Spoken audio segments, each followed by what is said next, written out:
Hi, Henrik here, and this is a screencast for our next meeting in entrepreneurship.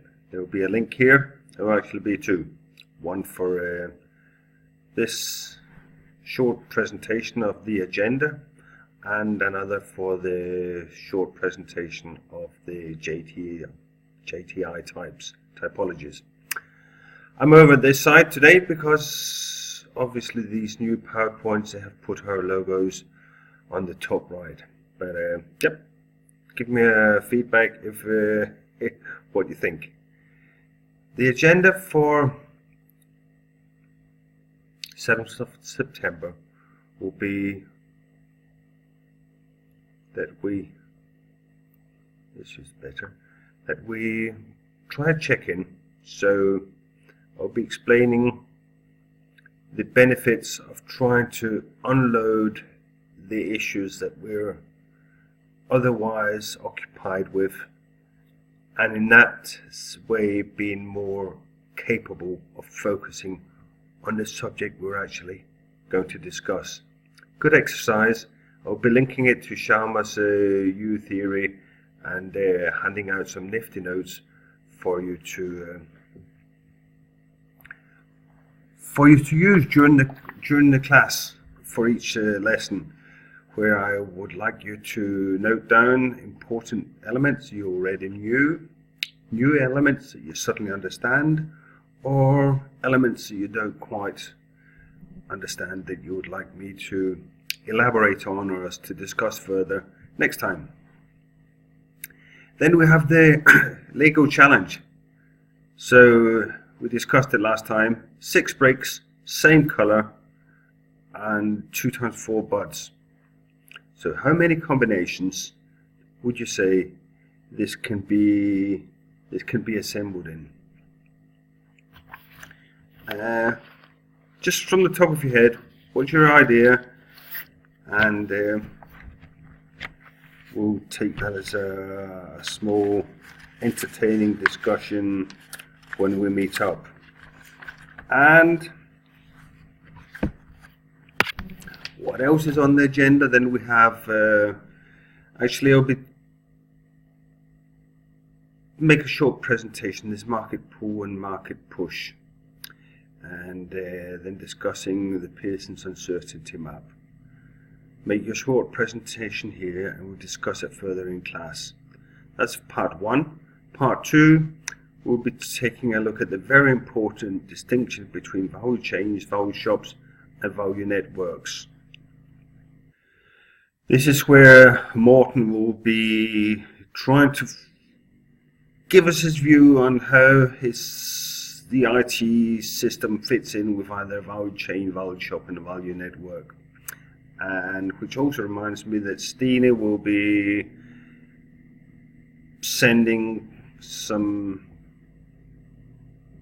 papers that we have to sign concerning confidentiality during the course. And then finally, part 3 will be the JTE, where I'll be giving feedback to 3 or 4 of you, and then the application of this value chain, value shop and value networks.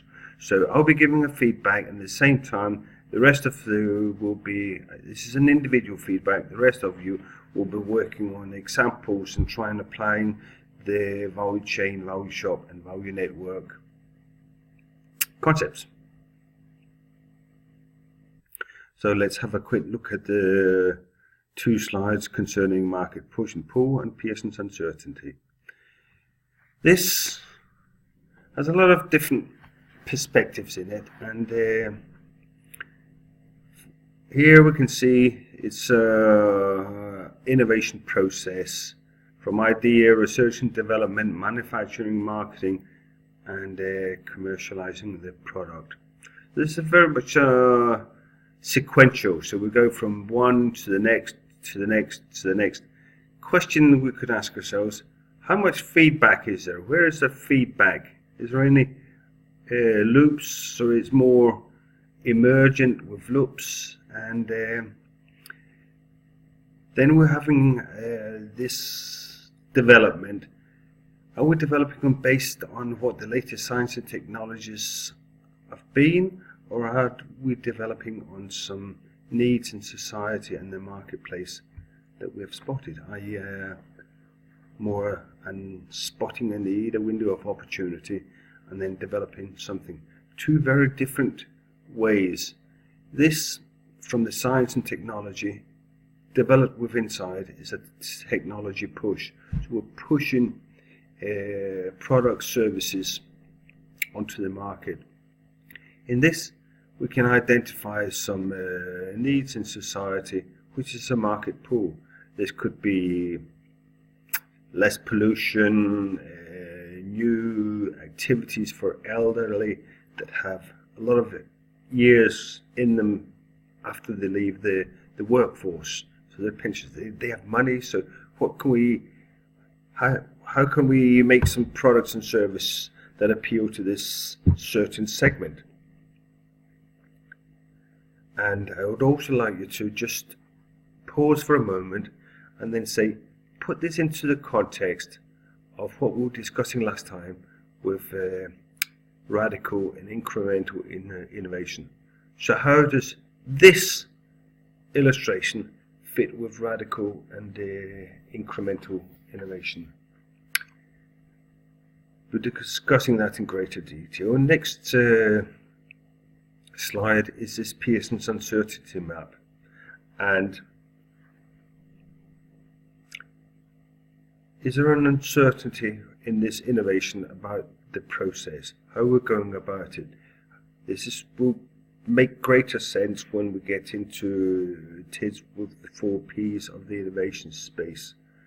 But where process is one of his 4 issues. So bear that in mind when we get to there. But is there an uncertainty about how we go about generating this product or service? Or is there an uncertainty as to what we're actually coming out with? I'll give you an example. Let's say carbon fiber. So we found carbon fiber. It has a lot of characteristics that are positive compared to what was known previously. So we could start saying, okay, we don't know what we want, but we want to use carbon fiber. So we have an uncertainty about the output. All we know is that we're using carbon fiber. So let's say we're in the bicycle industry. So where in the bicycle are we going to use carbon fiber? Because it's much more expensive than the others. So where are we going to use it? Or are we making golf clubs or tennis rackets? So we know we're going to use carbon fiber, but we don't quite know what the output is going to be. So this is application engineering. And if we're high in the process, then we could be much towards development engineering, i.e. we want to find solutions to reduce energy use, and in that sense the CO2 emission question. So we'll be looking about, we don't know the process, we know what we would like to, the output we would like, i.e. reduction in energy and in CO2 emission. So that's what we want as output, but how, we don't quite know. We'll be challenged by the development engineering. And then in this case up here, we're high uncertainty about what the process is and high uncertainty about what we're actually going to achieve. So this is much more explorative. We're just probing the technology and finding out where it would take us, how can it be used. And finally we have this area where it's low uncertainty about the process, so we're doing things practically the same way as we are now, and the output is about the same. So I would say this is where the incremental innovation is. We're just continuously making small improvements about the process, and we have the same output, but we're just making small changes to it. And this is the essence of Pearson's uncertainty map. Try and find some examples and put them into each of the areas.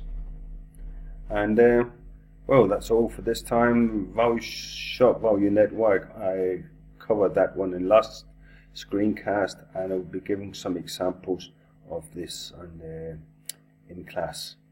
Next screencast will be short briefing on the JTI typology, where I want you to place just intuitively where do you see yourselves.